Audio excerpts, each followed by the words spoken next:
The morgue door slammed shut with a metallic finality that echoed through the basement corridors of St. Vincent's Augustine Medical Center at 11:47 p.m. Doctor, Grace Mitchell pressed her palms against the cold steel, her medical coat catching on the door handle as the electronic lock clicked into place, a sound that meant she was trapped with 23 corpses. No cell signal. And the crushing realization that being the only female intern from a working-class background had finally pushed her tormentors too far. What she didn't know yet was that within these refrigerated walls lay evidence of a conspiracy so horrific that her bullies would soon escalate from cruel pranks to murder to keep it hidden. Grace's fingers trembled as she pulled futilely at the door handle. The fluorescent lights hummed overhead, casting harsh shadows across the autopsy tables and body storage units. She could hear muffled laughter fading down the hallway. Dr. Marcus Chen and his crew of privileged residents who'd made her 18-month internship a living hell. Real funny. "Marcus," she shouted, pounding on the door. "Let me out, I have rounds at 6 a.m. But the laughter had already disappeared, leaving her alone with the antiseptic smell of death and the soft mechanical whir of the cooling systems. Grace slumped against the door, her breath forming small clouds in the 40-degree air. She'd known this was coming, some elaborate hazing that would finally break her spirit and send her running back to Ohio with her tail between her legs. It had started her first week at St. Augustine, one of the most prestigious private hospitals in Chicago. Grace had earned her spot through merit alone, top 5% of her class at a state school, perfect MCAT scores, and a recommendation letter from the surgeon who'd saved her father's life after a construction accident. But none of that mattered to Marcus Chen, whose father ran the hospital's board of directors, or his pack of legacy admits, who treated the medical program like their personal fraternity. "Watch where you're going, scholarship girl," had been Marcus's first words to her after she'd accidentally bumped into him while reading patient charts. The coffee he'd been carrying had spilled across his designer scrubs, probably worth more than her monthly rentand. From that moment, she'd become their favorite target. They assigned her the worst shifts, the most degrading tasks. While other interns observed surgeries and attended conferences, Grace cleaned bedpans and filed paperwork. Dr. Ryan Torres, Marcus's closest ally, would accidentally delete her name from surgery schedules. Dr. Jake Wilson, the chief resident who should have protected her, instead joined in their games, often making snide comments about how some people just aren't cut out for this level of medicine. Whenever she entered a room, the nursing staff watched it all with sympathetic eyes but sealed lips. Grace understood speaking up meant risking their own careers. The Chen family's influence extended far beyond St. Augustine's walls, reaching into medical boards and healthcare corporations throughout Illinois. She'd tried reporting the harassment once, approaching Dr. Eva Patricia Hawkins, the residency program director. The meeting had lasted exactly 7 minutes. "I understand adjusting to our culture here can be challenging," Dr. Hawkins had said, her manicured nails tapping against her desk. "Perhaps you should focus on fitting in better with your colleagues. Team cohesion is vital in medicine." The message was clear: shut up or ship out. Grace had chosen to endure, telling herself it was temporary. Just get through residency, establish herself somewhere far from Chicago, and prove them all wrong through her work. She'd handled their pranks, the mysteriously deleted patient notes, the surgical tools that went missing right before procedures, the humiliating nicknames whispered just loud enough for her to hear. Charity case, they called her. Diversity hire, as if her 7 years of academic excellence meant nothing compared to their trust funds and family connections. But tonight felt different. Tonight, they'd crossed a line. Grace checked her phone dead. Of course, she'd been pulling a 16-hour shift, and the ancient battery had given up hours ago. The morgue's landline sat on the desk near the autopsy table, but when she lifted the receiver, she heard nothing.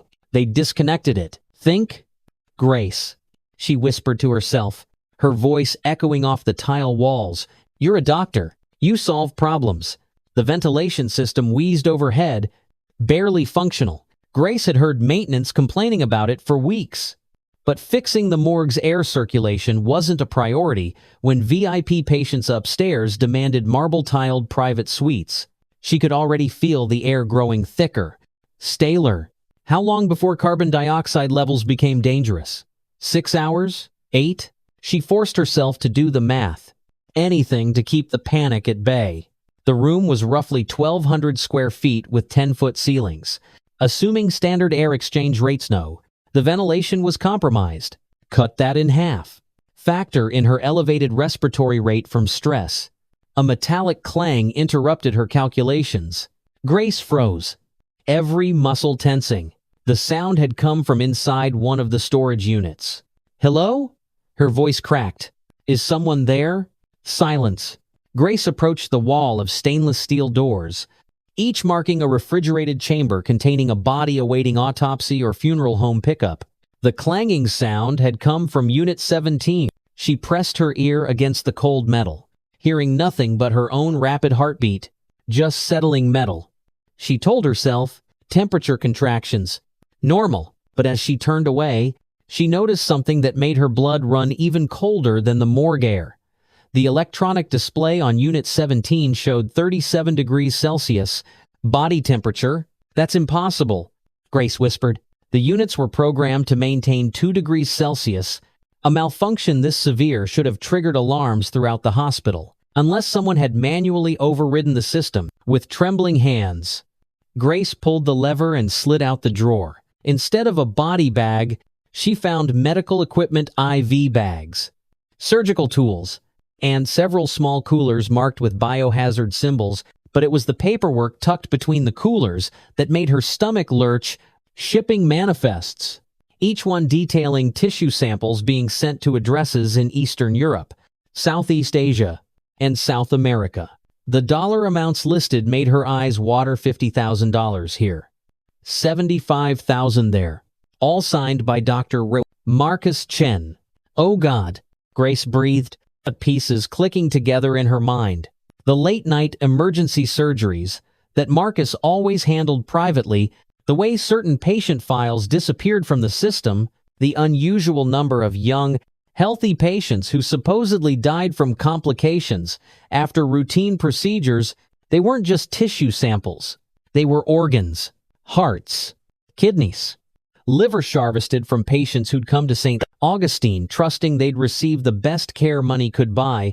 Grace grabbed the manifests, her hands shaking so violently she could barely hold them. She needed evidence, proof, but as she turned to search for more documents, she heard the electronic beep of someone entering the morgue access code. She had seconds. Grace shoved the papers inside her scrub top and slammed the drawer shut, the metal ringing like a dinner bell in the silent room. The door wouldn't budge, of course not. She was still locked in. Footsteps echoed in the hallway beyond. Multiple sets. They were coming back. Grace's mind raced through her options. Hide? Where? The morgue was essentially a large, open rectangle with nowhere to conceal an adult human. The storage units only opened from the outside. The autopsy table offered no cover. The ventilation grate caught her eye, a 2-foot by 3-foot opening near the ceiling. It was her only chance. Grace dragged a rolling cart beneath the grate, then climbed onto the autopsy table. The height still wasn't enough. She grabbed a step stool from the corner, balancing it precariously on the cart. Every second counted. The footsteps were getting closer. The screws on the grate were old, painted over multiple times. Grace used a scalpel from the nearby instrument tray, her fingers cramping as she worked each screw loose. One came free. Then another. The electronic lock beeped. Someone was entering the code. Third screw out. The grate hung by one corner. Grace yanked with all her strength, and it clattered to the floor just as the door began to open. She hauled herself up into the ventilation shaft, her coat catching on the metal edge. The fabric tore with a sound like thunder in her ears. Behind her, she heard Marcus's voice. Where the hell is she? Grace Army crawled through the narrow duct, her elbows and knees scraping against sharp metal seams. The shaft was barely wide enough for her shoulders, and dust filled her lungs with every breath. Behind her, she could hear shouting, furniture being overturned. Check the units! Marcus barked. "She has to be here somewhere." "The grate's off." Another voice, Ryan Torres. "She's in the vents." "Then get her out." Marcus's voice had lost its usual controlled arrogance, replaced by something desperate, dangerous. "If she saw the shipment, she saw it?" Jake Wilson interrupted. "Unit 17's open. The papers are gone." Grace crawled faster, ignoring the pain in her knees, the suffocating closeness of the walls. The duct branched ahead left toward the east wing, right toward the main hospital. She went right, following the faint air current that suggested connection to a larger system. The voices behind her grew muffled but not distant. They were following, though the larger men would have a harder time navigating the tight space. Grace allowed herself a moment of grim satisfaction. All those jokes about her being too skinny for a real doctor didn't seem so funny now. The shaft angled upward, and Grace had to brace her feet against the sides to keep from sliding backward.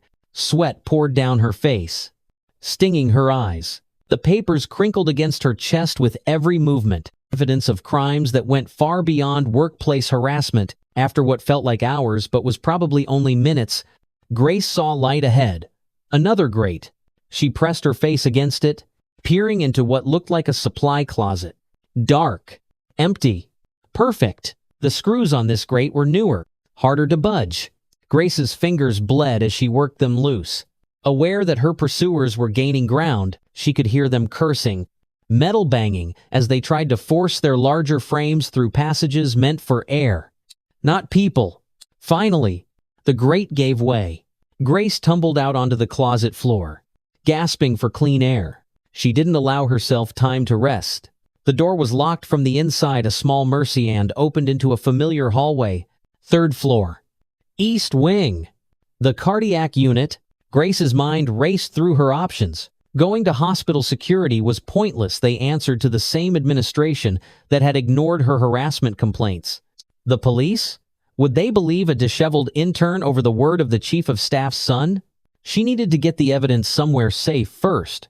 Make copies. Create a trail that couldn't be destroyed or discredited. The elevator dinged at the end of the hallway. Grace ducked into a patient room, pressing herself against the wall. Through the crack under the door, she saw shadows pass 3 sets of feet moving quickly.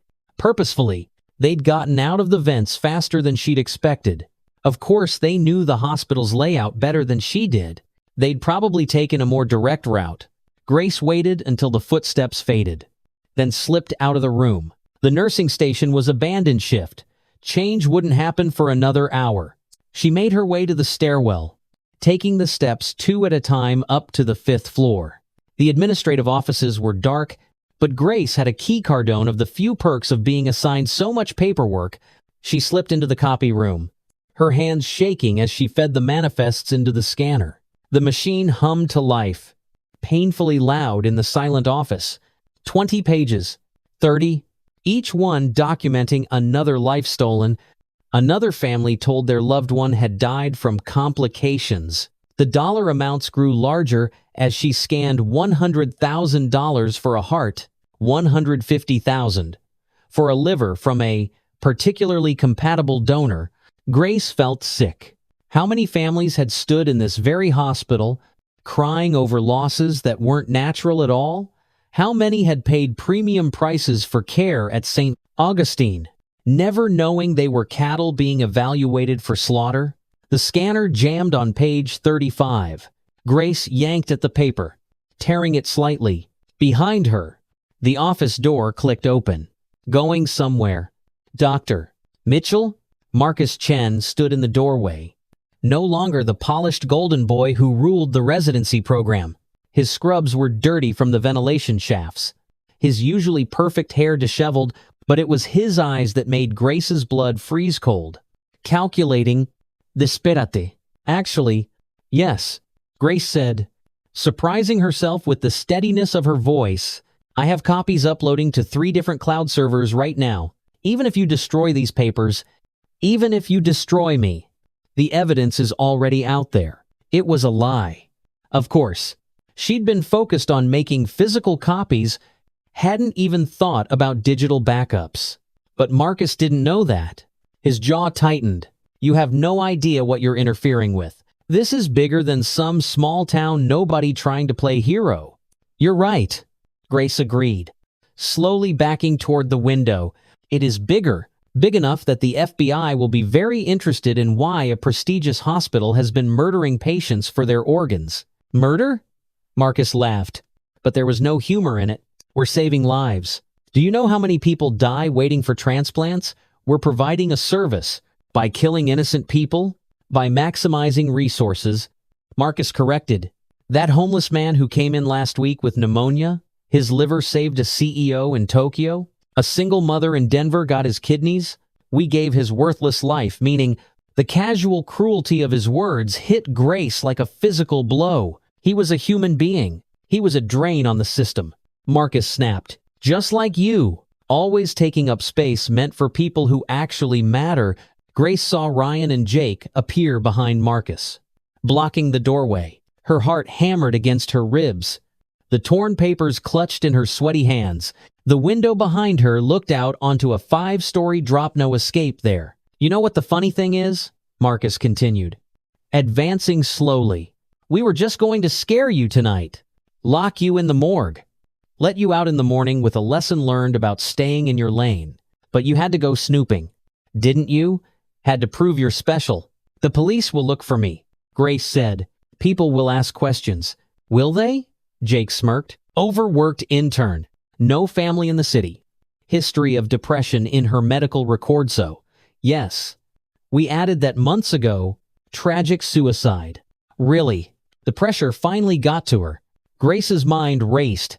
They'd been planning this for months, creating a paper trail that would make her death seem inevitable. She thought of all the times she'd been too exhausted to socialize, too beaten down to make friends. Who would question her disappearance? "The maintenance crew will find her in the morning," Ryan added, pulling something from his Paquita syringe filled with clear liquid. "Potassium chloride overdose. Quick, painless, and completely consistent with someone who had access to the med room." They had it all planned out. Every detail, every alibi. Grace realized with crystal clarity that she was going to die in this room unless she did something drastic. "Wet," she said, her voice cracking. "The files, I'll show you where I uploaded them. You can delete them." Marcus held up a hand, stopping Ryan's advance. "Where?" Grace moved to the computer, her fingers flying over the keyboard. She pulled up a browser, typing rapidly. Behind her, the 3 men crowded closer, eager to see what damage she'd done. It was the opening she needed. Grace spun, grabbing the heavy-duty stapler from the desk and swinging it with all her might. It connected with Ryan's temple with a sickening crack, sending him stumbling backward. The syringe flew from his hand, shattering against the wall. Jake lunged for her, but Grace was already moving, adrenaline flooding her system. She kicked the office chair into his path, sending him crashing into the copy machine. Papers exploded everywhere, manifests mixing with regular documents in a chaotic blizzard. Marcus grabbed her wrist, his fingers digging in hard enough to bruise. "You stupid little." Grace drove her knee up, a self-defense move learned from mandatory hospital training that she'd never thought she'd use. Marcus doubled over, gasping, his grip loosening just enough for her to wrench free. She ran, bursting out of the office and into the hallway. Behind her, she could hear them recovering, shouting. The elevator was too risky. They'd trap her. The stairs were her only option. Grace hit the stairwell door at full speed, taking the steps 3 at a time. Her body moved on pure instinct. Years of grueling shifts and sleep deprivation, having taught her to function through exhaustion and fear. 4th floor, 3rd, 2nd. She could hear them above her, their heavier footfalls echoing in the concrete stairwell. But she was faster, more desperate. The ground floor door appeared like salvation, and Grace burst through it into the main hospital lobby. The night security guard looked up from his desk, startled. "Dr. Mitchell, what?" "Call the police," Grace shouted, not slowing down. "Call them now." But the guard was already reaching for his radio, and Grace heard him say words that chilled her to the bone. "Dr. Chen, I've got her. Main lobby." Of course, Even security was in on it. How deep did this conspiracy go? Grace pivoted, heading for the emergency department. It would be staffed, busy, full of witnesses. They couldn't kill her in front of dozens of people. Could they? The automatic doors whooshed open, revealing controlled chaos. Paramedics wheeled in a car accident. Victim, nurses rushed between curtained areas. Dr. Sarah Kim, one of the few attending physicians who'd ever shown Grace kindness, looked up from a chart. "Grace, what are you doing here? Aren't you supposed to be—" "Dr. Kim!" Grace rushed to her, aware that Marcus and his crew would appear any second. "I need help. They're trying to kill me. The organ trafficking one have evidence." "Doctor," Kim's expression shifted from confusion to alarm, but not the kind Grace had hoped for. "Grace, you look exhausted. When's the last time you slept?" "No, you don't understand." Grace pulled out the crumpled papers, shoving them into Dr. Kim's hands. "Look at these. They're killing patients and selling their organs." "Doctor," Kim glanced at the papers, then back at Grace with what looked like pity. "These are standard tissue donation forms." "Grace, all perfectly legal." Grace snatched the papers back, scanning them desperately. Her blood ran cold. These weren't the manifests she'd found.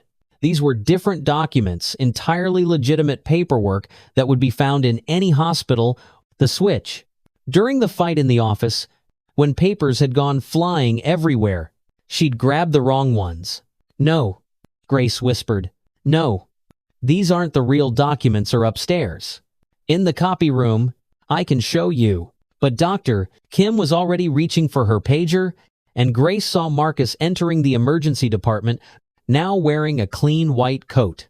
His expression a mask of professional concern. "There she is," he said, his voice carrying just the right note of relief and worry. "We've been looking everywhere for you." "Grace, your roommate called. She said you haven't been home in 3 days?" Grace didn't have a roommate. She lived alone in a studio apartment she could barely afford. But Dr. Kim didn't know that. No one here knew anything about her personal life because she'd been too isolated, too focused on surviving each day to make real connections. She's been under tremendous stress. Marcus continued, approaching slowly like Grace was a spooked animal. "Failed her boards twice, facing dismissal from the program. We found her in the morgue earlier, talking to the bodies. I think she needs help." "That's not true." Grace backed away. Seeing the trap closing around her, the nurses were watching now, their faces full of sympathy for what they saw as a breakdown. "He locked me in there. They're killing people." "Grace," Dr. Kim said gently, "let us help you. You're not in trouble. We just want to make sure you're okay." Grace saw hospital security entering the ED. Not the elderly night guard, but the younger, stronger ones who worked the evening shift. Marcus must have called them.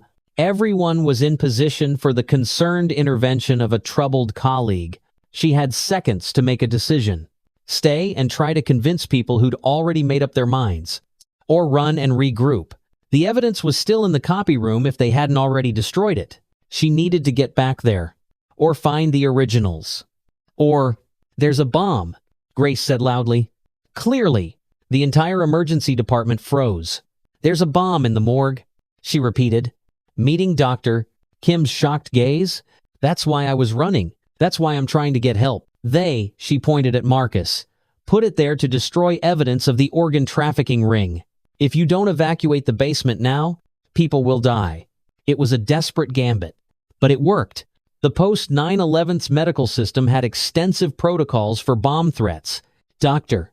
Kim was already reaching for the emergency alert system, her training overriding her doubts about Grace's mental state. Alarms began blaring throughout the hospital. The automated voice echoed from speakers. "Code Silver. Code Silver. Please evacuate the basement and sub-basement levels immediately." This is not a drill. In the chaos that followed patients being moved, staff running, security torn between multiple duties, Grace slipped away. She had minutes, maybe less, before they realized there was no bomb and came looking for her again. But as she reached the stairwell, she realized with a sinking heart that she'd made everything worse. Now, she wasn't just a troubled intern having a breakdown, she was a dangerous individual who'd called in a false bomb threat. They'd have every justification to restrain her, medicate her, make her disappear into the psychiatric system where no one would believe a word she said. Grace climbed the stairs on leaden legs, her body finally hitting its limit after hours of adrenaline. The copy room was probably compromised by now. The real evidence destroyed. She had no allies. Not proof. Nowhere to run in a hospital where everyone now thought she was having a psychotic break. As she reached the third floor, she heard footsteps above and below. They were closing in, coordinated despite the evacuation chaos.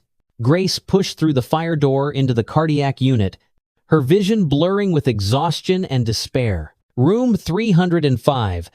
The number from the manifest suddenly blazed in her mind. She'd seen it multiple times on the shipping documents. Not a patient. Room those only went up to 250 on this floor. So what was 305? Grace found it at the end of a rarely used hallway door marked Authorized Personnel Only, with a keycard reader that shouldn't have responded to her basic access. But when she swiped her card in desperation, the lock clicked open. The room beyond was cold. Colder than the morgue. Industrial refrigeration units lined the walls, each humming with quiet efficiency, and inside them, visible through glass doors, were organs. Dozens of them, floating in preservation fluid, labeled with prices like items in a grotesque grocery store. This was it. The real evidence. The smoking gun that would prove everything. Grace pulled out her phone, remembering too late that it was dead. But thereya, landline on the desk, probably for coordinating shipments. She grabbed it, dialing 911 with shaking fingers. 911. What's your emergency? I'm at St. Augustine Medical Center. Grace said quickly. Room 305 in the cardiac unit. There's an organ trafficking ring. They're murdering patients. Please send. The line went dead. Grace stared at the receiver, then slowly turned to see Marcus standing in the doorway, holding the cut phone cord. You just don't know when to quit, do you? He stepped into the room, and Grace saw he was no longer alone. Ryan was there, despite the gash on his temple, along with Jake and two security guards she didn't recognize. But there was someone else too. Someone who made Grace's last hope die in her chest. Dr. Patricia Hawkins, the residency program director, stepped forward with a sad shake of her head. Oh, Grace, I really wish you hadn't found this room. The scope of it hit Grace all at once. This wasn't just Marcus and his friends running a side business. This went all the way to the top. A systematic operation that had been functioning long before she'd arrived at St. Augustine. How many? Grace asked, her voice barely a whisper. How many people have you killed? We prefer to think of it as maximizing human resources. Doctor, Hawkins replied, adjusting her pearl necklace. The homeless, the addicted, the ones who won't be missed. They finally contribute something valuable to society. And the profits fund research, equipment upgrades, charity programs, the greater good. Dr. Mitchell, you're insane. Grace backed against the refrigeration units, the cold seeping through her torn scrubs. All of you. No? Dr. Hawkins said patiently, as if explaining to a slow student, we're practical. Do you know how many lives one donor can save? 8? Sometimes more. We're simply expediting the process for those who were already circling the drain. Like Mr. Rodriguez last month? Grace felt anger cutting through her fear. 60 years old? And came in for gallbladder surgery? His family still thinks he died from complications. His family received a generous settlement. Marcus interjected, and his organs went to save 3 children in Germany. Fair trade, wouldn't you say? Grace thought of Mr. Siebling's 400 of the live AT and Grace. Rodriguez's daughter, how she'd sobbed in the hallway, blaming herself for not insisting on a second opinion. You're monsters. We're doctors. Dr. Hawkins corrected, making the hard choices that others won't. But you, Dr. Mitchell, have created quite a problem for us. The bomb threat was particularly inspired. Half the city's emergency services are on their way here. As if to underscore her point, sirens wailed in the distance, growing closer. Grace felt a flicker of hope. Police, fire department, maybe even FBI, given the nature of the threat. Witnesses, officials who weren't on St. Augustine's payroll. So what now? Grace asked. You can't kill me with cops crawling all over the building. Doctor. Hawkins smiled, a cold expression that never reached her eyes. Of course not. That would be suspicious. No. You're going to tragically succumb to the stress of your breakdown. A sedative to calm you down a bit too much. Perhaps, given your exhausted state, by the time the authorities sort out your false bomb threat, you'll be in a coma. Irreversible brain damage. I'm afraid we'll keep you alive just long enough for your family to say goodbye. I don't have family here, Grace said. Then it will be a quiet affair. Dr. Hawkins nodded to the security guards. Hold her. They moved forward, and Grace knew this was her last chance. No more running. No more clever escapes. Just a final desperate act. She spun, grabbing a container of preservation fluid from the nearest refrigeration unit. The lid came off, easily designed for quick access during transplant procedures. The fluid splashed across the floor, sending everyone jumping back from the chemical hazard. But Grace wasn't aiming for them. She doused herself, the cold liquid soaking through her scrubs, her skin, her hair. The sharp chemical smell filled the room. Formaldehyde solution, she said, holding up a lighter she'd palmed from the desk. Standard equipment in a room where people might need to sterilize instruments quickly. One spark and we all go up. Back off. It was a bluff. The solution wasn't flammable enough to create the inferno she implied, but the fear in their eyes told her they didn't know that. Even doctors could be ignorant about chemistry outside their specialization. You're insane, Marcus breathed. Maybe. Grace agreed. Seems to be going around. Now everybody out. Move. They retreated slowly, hands raised, eyes fixed on the lighter in her trembling hand. Grace followed them to the door, then slammed it shut. Engaging the lock. It wouldn't hold them for long, but maybe long enough. The sirens were right outside now. Through the small window, Grace could see emergency vehicles filling the parking lot. Police, fire trucks, ambulances. The bomb threat had done its job, brought an army of witnesses to St. Augustine. She turned back to the refrigerators, looking for something. Anything she could use. Theoria shipping manifest taped to one unit, detailing a pickup scheduled for 4 a.m. 3 hours from now. Hearts bound for Berlin. Kidneys for São Paulo. Corneas for Mumbai. Grace stuffed the paper into her bra, the only place it might survive what came next. Then she began opening refrigerators, pulling out organs, creating undeniable chaos that would demand investigation. The door shuddered as someone threw their weight against it. The lock was holding, but not for long. Grace could hear Dr. Hawkins's voice, calm and authoritative, spinning some story about a dangerous patient who needed to be subdued for everyone's safety. Time was up. Grace looked at the lighter in her hand, then at the window. Small, reinforced, but maybe breakable with enough force. If she could get the attention of the police outside, if she could make enough noise.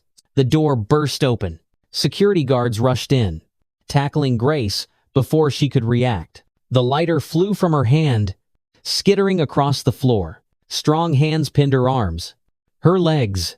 She felt a needle pierce her shoulder. Dr. Hawkins's face swimming into view above her. Such a waste, the older woman said sadly. You could have been one of us. Grace could have been part of something revolutionary. Instead, the sedative hit fast, dragging Grace toward unconsciousness. But as her vision darkened, she saw something that made her smile. Despite everything, the lighter had landed next to a puddle of preservation fluid, and while the liquid itself wasn't flammable, the papers scattered around it shipping manifests, medical records, evidence of countless crimes certainly were. The flame was small at first, almost invisible. Then it caught an alcohol wipe package, then a box of tissues, then the plastic covering on one of the organ containers. which began to melt and smoke with a toxic smell that would require immediate evacuation. "Fire!"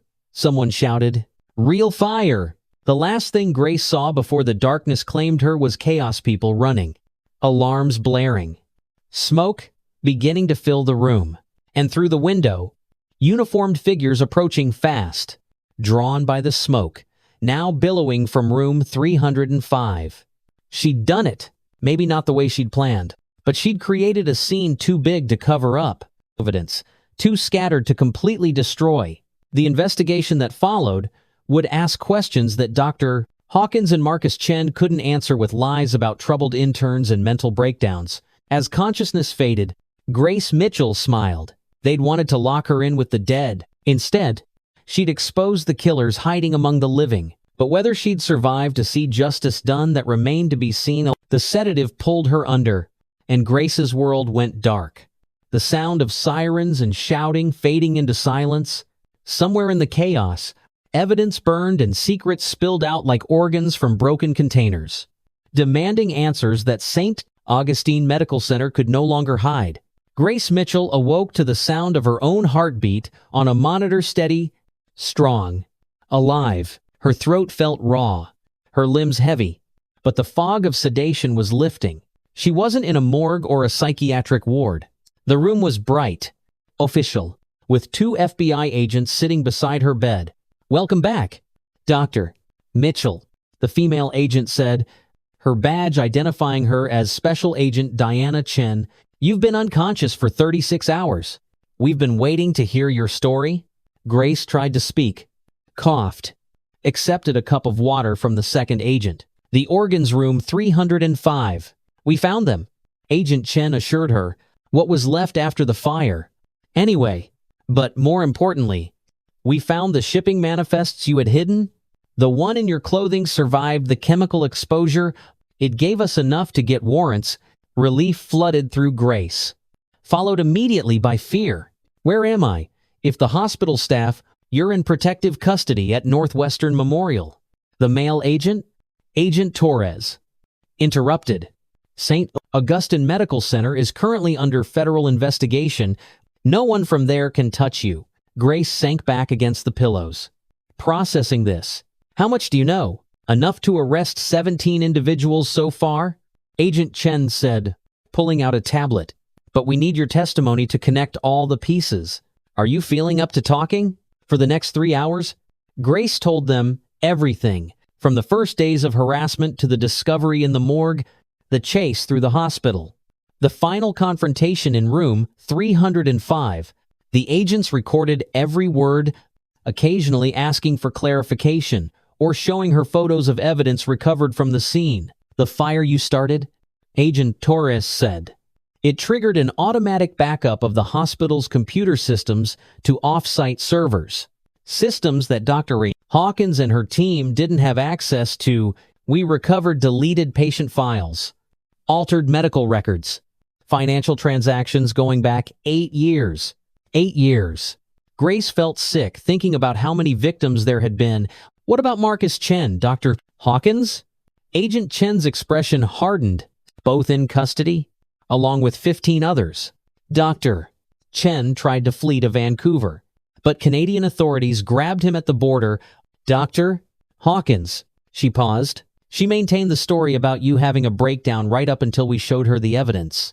Then she asked for a lawyer. They had everything planned," Grace said quietly. "Made me look crazy. Isolated me from potential allies. If I hadn't found that room, but you did?" Agent Torres said firmly, "And your quick thinking with the bomb threat, while illegal, brought law enforcement attention at a crucial moment. The DA has agreed not to pursue charges. Given the circumstances, Grace learned the full scope over the following days as she recovered. The organ trafficking ring had operated for nearly a decade, targeting vulnerable patients, homeless individuals, drug addicts, undocumented immigrants, elderly people without close family. They'd perfected a system of falsifying death certificates, bribing coroners, and maintaining a network of international buyers. The money had been staggering, millions of dollars flowing through offshore accounts. funding lavish lifestyles for those involved while maintaining St. Precis. Augustine's reputation as a premier medical facility, Dr. Hawkins had used her position to recruit desperate residents, promising them careers and wealth in exchange for their cooperation and silence. What's disturbing, Agent Chen told Grace during one of their sessions, is how many people knew something was wrong but said nothing. Nurses who noticed unusual patient deaths, maintenance staff who saw suspicious late-night activities, administrators who didn't question, suddenly balanced budgets. Grace thought of all the times she'd been ignored, dismissed, told to fit in better. The culture of silence had protected murderers while crushing anyone who might have spoken up. On the fourth day, she had visitors. Dr. Sarah Kim from the emergency department sat across from her, tears streaming down her face. "I'm so sorry," she said. "When you came to me that night, I should have listened. I should have looked at those papers more carefully. But Marcus was so convincing, and you look so exhausted. And I failed you." Grace wanted to be angry, but she found only exhaustion. The whole system failed. That's how they got away with it for so long. Later, a group of nurses came by, ones who'd watched her harassment in silence. They brought flowers and apologies, stories of their own fears about speaking up. Grace accepted their words with grace she didn't quite feel, understanding their position even as she wished. Just one of them had stood up for her earlier. The trial preparations began 2 weeks later. Grace, still technically a medical resident, found herself at the center of the biggest medical scandal in Illinois history. The media had gotten hold of the story, dubbing it the Morgue conspiracy, and turning Grace into a reluctant hero. "I don't feel like a hero," she told Agent Chen during one of their prep sessions. "I was just trying to survive." "Most heroes are," the agent replied. "You risked everything to expose the truth. That takes incredible courage." The trial itself was a media circus. Grace testified for 3 days, detailing the harassment, the discovery, the chase through the hospital. Marcus Chen sat at the defendant's table, his golden boy image replaced by hollow eyes and an orange jumpsuit. He wouldn't look at her. Dr. Hawkins maintained her composure throughout, occasionally taking notes, as if this were just another medical conference. But when Grace described finding Mr. Rodriguez's name on the shipping manifests, talking about his daughter's grief, even Hawkins looked away. The defense tried to paint Grace as a disgruntled employee, mentally unstable, motivated by jealousy and failure. They brought up her long hours, her isolation, the incident with the bomb threat, but the evidence was overwhelming: financial records, email chains, the preserved organs found in room 305, and testimonies from families who'd lost loved ones under suspicious circumstances.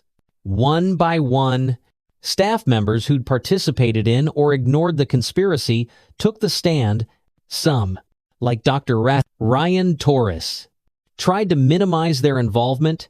Others, facing lesser charges in exchange for cooperation, revealed the full horror of the operation. The most damaging testimony came from a nurse named Patricia Wong, who'd been forced to participate after accidentally discovering the scheme. She'd kept detailed records hidden in her home, documenting every suspicious death, every altered file. She'd been too terrified to come forward until Grace's actions broke the conspiracy open. "I watched them target Mr. James Harrison," Patricia testified, her voice shaking. 68 years old.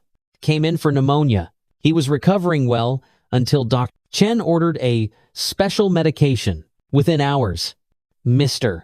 Harrison was brain dead. His family was told it was a stroke. His heart went to a buyer in Tokyo for $200,000. The courtroom was silent except for the sound of Mr. Harrison's daughter sobbing in the gallery. The verdict, when it came 6 weeks later, was decisive.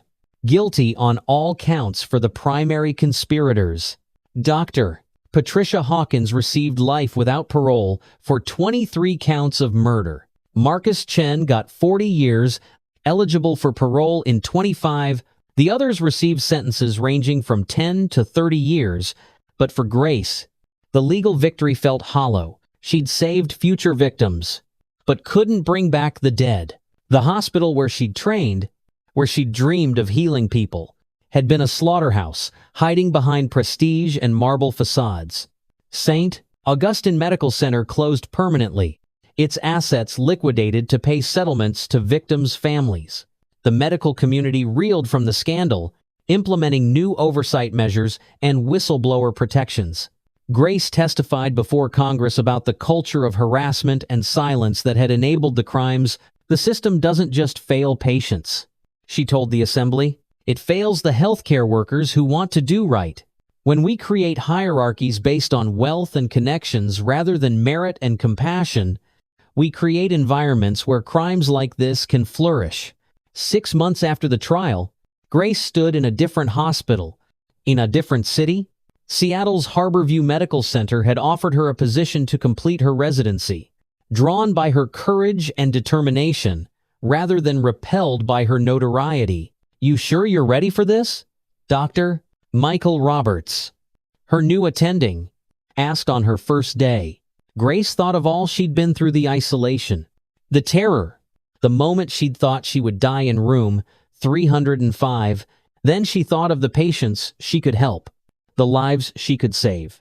The doctor she'd always wanted to be. "I'm ready," she said, and meant it. The work was hard, but it was clean. Her colleagues treated her with respect, even admiration. Some called her the whistleblower, but not with derision. Here, speaking truth to power was valued, not punished. One evening, 18 months after that night in the morgue, Grace received a package. Inside was a photo of a young girl, smiling, holding a diploma. The note read, "Dr. Mitchell, you don't know me, but you saved my life. I was scheduled for emergency surgery at St. Augustine the night you exposed them because of you. I'm alive because of you. I just graduated nursing school. I promise to be the kind of nurse who speaks up, who protects patients, who never stays silent. Thank you for your courage, Maria Santos." Grace kept the photo on her desk, a reminder of why she'd fought so hard. She'd lost her innocence about the medical profession, but not her calling to heal. The system had tried to break her, but she'd broken it instead. As she made her rounds that night, checking on patients who trusted her with their lives, Grace thought about the motto carved above St. Augustine's entrance. First, Dunuarm. She'd lived it, even when those around her hadn't, and she would continue living it. One patient at a time, one day at a time.